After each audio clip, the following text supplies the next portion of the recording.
இன்றே டவுன்லோட் செய்து உங்கள் ஃபேவரட் ஷோக்களை என்ஜாய் பண்ணுங்க. வர்மாவோட சாப்டரே க்ளோஸ் ஆயிருக்கு.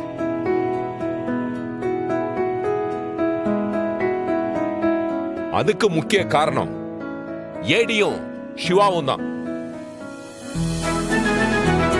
இவங்களோட தைரியம் தான் இன்னைக்கு அந்த வர்மாவோட கேஸ சக்சஸ்ஃபுல்லா முடிச்சிருக்கு. So give a big applause to them.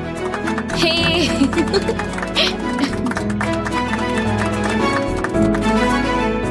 இவங்க ரெண்டு பேரும் நல்லபடியா இந்த கேஸ முடிச்சதுக்காக சீனியர் ஆபீசர் என்ற முறையில ஏன் சார்பா இந்த பார்ட்டியை அரேஞ்ச் பண்ணிருக்க. சோ எல்லாரும் வாங்க, பார்ட்டியை என்ஜாய் பண்ணுவோம்.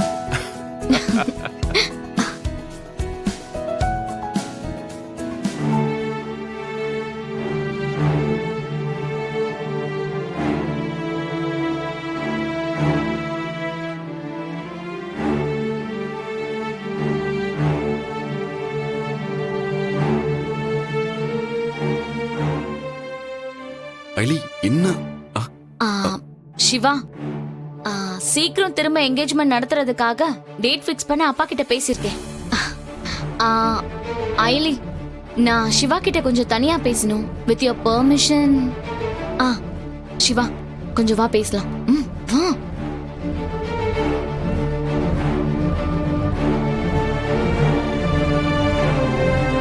ஏய், ஐலி ஏன்டா ஒரு மாதிரி டிஸ்டர்ப்டா இருக்கா?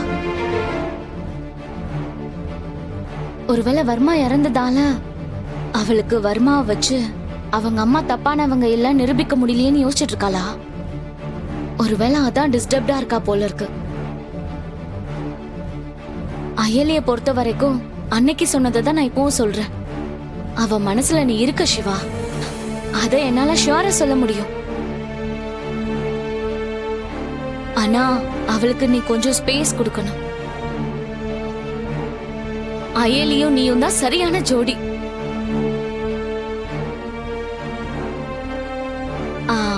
சிவா, அப்பா வராரு, நீங்க பேசிட்டு இருங்க, நான் வரேன். ஓகே, வெயிட் பண்ணுங்க, வந்துடுறேன். Okay sir.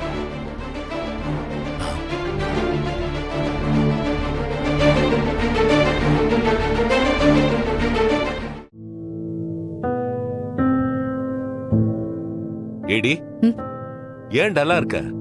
என்னாச்சு உனக்கு? தெரியல சார், என்னன்னு சரியா சொல்ல தெரியல. ஆனா இன்ஸ்டிங்க்ட் எதுவும் தப்பா இருக்குன்னு மட்டும் சொல்லிக்கிட்டே இருக்கு. ஏடி, நீ என்ன சொல்ல வரேன்னு எனக்கு புரியல. ஐலி, நீ என்னன்னு சொல்லாம இப்படி சொன்னா நாங்க என்னன்னு நினைக்கிறது? ஏடி, எந்த விஷயம் உனக்கு டிஸ்டர்ப் பண்ணுது சொல்லு.